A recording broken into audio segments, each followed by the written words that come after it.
A little while ago, I did a video for this channel talking about why the X-Men always seem to come out on top against pretty much any threat that they face. So naturally, a few of you asked about what some of the biggest threats the team has ever won out against were, which is what this short little video is all about. I'll talk about the most powerful groups the X-Men has taken on and come out on top, and maybe give a little bit of a brief rundown of how exactly they managed it. So with that being said, let's go ahead and dive right into it.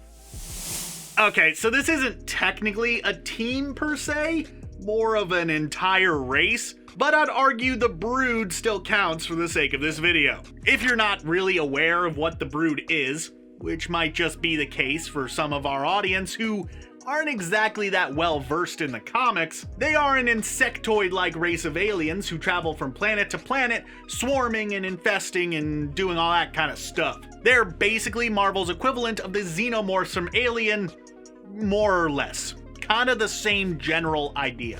The X-Men first encountered them back in 1982, when they, along with Carol Danvers, found themselves aboard a star cruiser flying through space. As one would expect, the Brood attacked the vessel and caused the mutants to begin hallucinating. All the while, in reality, they were being used as incubators, which the hive mind hoped would produce new, super-powered broodlings. As you would expect from Wolverine, his healing factor actually caused the embryo that was growing inside of him to be rejected by his body. So he was able to get out of there, and then he went on to help the rest of his friends escape. Finally, the team, alongside Danvers, who was now supercharged with her binary powers, fought back the giant bugs, defeating their queen before managing to escape. So yeah, not technically a team in the traditional sense, but hey, they managed to fight off an entire race, which is so impressive that I would say that it counts for the purposes of this video.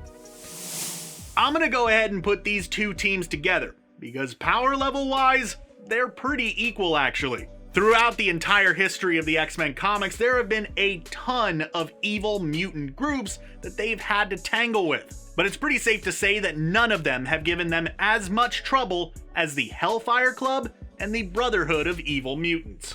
Both groups basically want the same thing, for mutant kind to be the dominant species on the planet over humans. However, they both go about it in dramatically different ways. The Brotherhood is more in line with your typical terrorist organization, attempting to institute change via violent, often extremely destructive means. The Hellfire Club, on the other hand, is far more of a shadowy group, choosing to use manipulation and subterfuge to achieve their goals. When it comes to actually fighting though, both teams have proven to be major threats to the X-Men on numerous occasions. I mean, the Brotherhood has Magneto, probably one of the most powerful mutants of all time, and the Hellfire Club has Emma Frost, someone who is so good at doing what she does that she actually managed to make the main X-Men roster eventually, which is saying something when you think about it. So, you know, there was really no way that I wasn't going to include both the teams in this video. It just wasn't going to happen. They have to be here.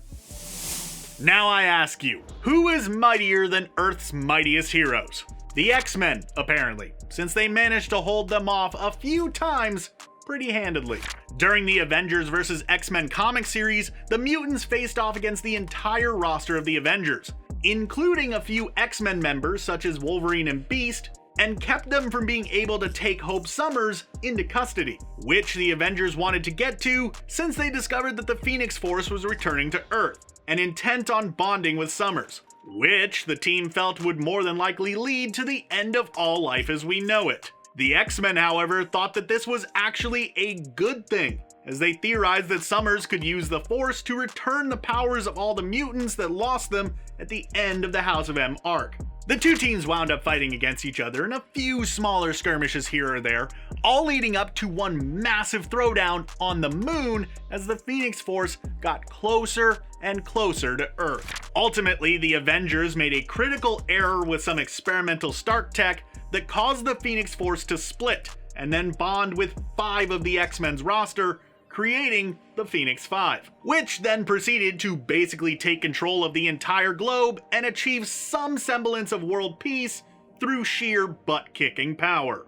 So yeah, even though the Avengers eventually beat them, with Hope Summers claiming the power of the Phoenix Force and destroying it as well as restoring the mutant race, with help from Wanda Maximoff. I'm gonna go ahead and give the X-Men the overall W on this one, because subjugating the entire planet is just plain impressive. Don't like it? Make your own list video. Actually, seriously, do that. I kind of want to see it. I'll subscribe and ring the bell and all that.